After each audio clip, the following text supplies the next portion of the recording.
Welcome back to my vlog, Jules the Barber, ang barbero na, vlogger pa. Okay, shoutout kay Zandrex Ron, pa-shoutout load sa next vlog. Shoutout sa iyo, brother. Kay Giancarlo Corpus, shoutout sa iyo, bro. Okay, so ngayon, tutorial tayo ng burst fade sa mga baguhan nito. Dito sinimulan ko ng 1.5 sa gilid. So, yung hagod na yan, hanggang ko na yan. Isang hagod na yan hanggang dun sa dulo. Yun. Okay. Sakto lang yung hagod. Ito ang magtatansya ng taas natin. Ano? Okay, clipper overcomb. Ayos. So, blending agad tayo ng number 1 guard. Duluan lang natin to. Para tansyado ba? Okay. Daanan lang natin ulit ng kwan. Clipper overcomb tayo ulit.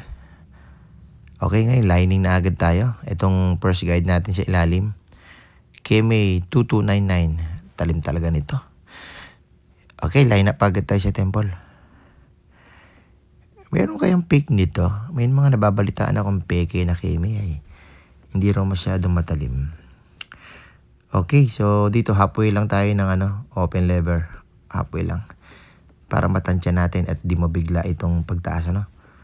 Tapos 0.5 ang gawin natin dito ay close lever.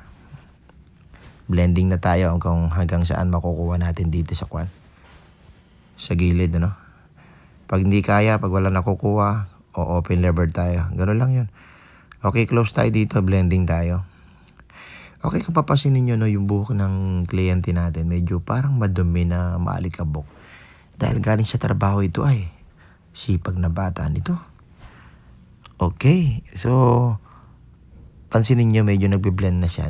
Medyo madumi lang dahil nga puro alikabok ang kawan niya, ang ulo niya. Okay, balikan ko lang ulit ng 0.5 ito. I-blend pa natin ng kaunti para medyo mas maganda. Okay. Ayos. Ahit na agad tayo sa temple. Ganda Medyo umangas Kanina parang walang kanay. Walang dating. Pero ngayon pumorma ng konti. Sa mga baguhan baka makatulong po ito Mga simpleng burst fade lang po ito. Hindi natin masyadong mabigyan ng time sapagkat tayo nasa shop. Nakikitrabaho lang tayo. Siguro kung meron ka sariling shop, makakapaghintay sila kahit matagal. Ito yung mabilisan lang ba? Shortcut na burst fade ba? Baka makatulong ito sa mga baguhan. Okay, padaanan ko lang ng 0.5 ulit para malinis ng konti. Ayos, talim din itong W mark na itong NG 2020 na ito. Sarap gamitin. Hindi ka bibitinin dito Sarap Blending na luminis na din Ganda rin ang tingnan. Okay, so plangketa lang tayo dito. Duluan lang natin ito. Tanggalin ba natin yung mga kwan? Ang sabi dito yung mga mulmul ba? Ayos. Ayos na Okay, at ito ang ating finished product. Ayos din. Ganda rin. Pwede na. Duda ako dito sa leg nito. Ano kaya ito? Okay, thank you Lord.